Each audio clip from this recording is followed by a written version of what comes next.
Right, seed snails are all the rage this year. So, not to be left behind, I'm going to do some seed snails. So I have this piece of plastic. It's from an old hen food bag. And I have a piece of paper. Now I've seen them done with bubble wrap. I mean, with paper, without paper, with tissue paper, with newspaper, although I don't fancy it with all the ink, I suppose. So I just happen to have this paper and I've cut it up to suit. And what I'm going to sew my seed snail is these purple Brussels sprouts. So put your plastic, paper down on top, and compost. You basically just put the compost on. Let's see now if we can get this angle set up right. There we go. So just put all the compost on. A bit now, but not too thick. Now, the idea of the seed snails is that plants don't have much room width-wise, but have a massive room depth-wise, because the roots can come all the way down here. So I have all my tomatoes done. Now just don't do the end. So it's the very same process: tomatoes, peppers, beans. For things like tomatoes and beans and that need a deeper root, you can cut them. This would be a good size, but for smaller plants you can do a smaller seed snail. But I just done them all this size for simplicity.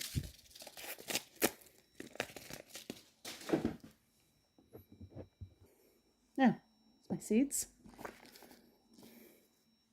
And we're just going to, not at the very top, but just a little bit way down. I'm just going to put them. Now, I know some people, my other half is one of those people that take one seed at a time and put it exactly where it's meant to go. I am not one of those people. So there's all that seed. So this is the end. So we start here at this end and you just roll it up. Oh, actually, no, sorry. All the times I've done this and the one time I film it, I forget to put this layer of compost on top. Put compost on top. Not a lot, but some. So there you go. Now, some people, again, I'm just going to firm this up a bit here on the edge. Some people plant this after they've rolled it up. Again, I am not one of those people. So we just roll. I'm going to stand around here for this. Now, I do tend to have it angled this way a bit, so if anything falls out, it's going to fall out the bottom. And I keep a press here. Now, there we go.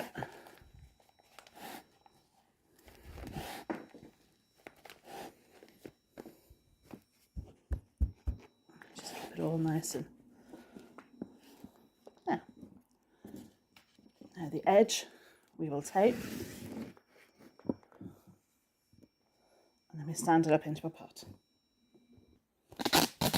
So tape, I don't think this tape works particularly well, but it's what I've got. So just something just to hold it. Ideally this should have been as round as long as it was round. There we go. Now you don't need to put them into a pot. You can stand all your seed snails just together in a big tray. But I have them in this pot. Now this is a massive way to save space. Must have 20 plants in this one tiny pot. And here are all my tomatoes and peppers. Now I have them covered over with these bags, just to keep it a little bit of a humidity thing going on, because I normally plant seeds in a tray with a lid. So we'll see. Yeah, so take out those few weeds. I have an onion here. There's one tiny onion, but I don't think the seeds were very viable.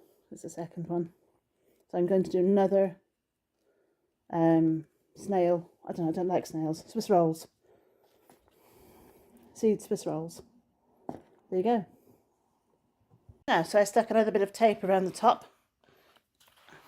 And it met itself there, so cool. Label, of course. My God, don't forget the label. You won't remember. And ta-da, pepper Brussels sprouts. Again, all my purple Brussels sprouts plants. And they won't need to be planted on so quickly.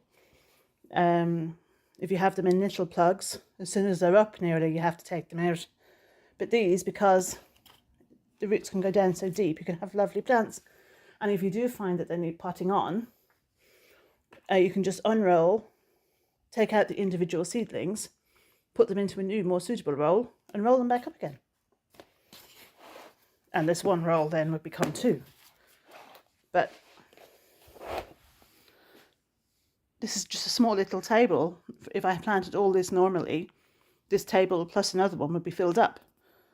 And it's not even. So yeah, if this works, it's going to be a game changer. So, hope you try it. Let me know.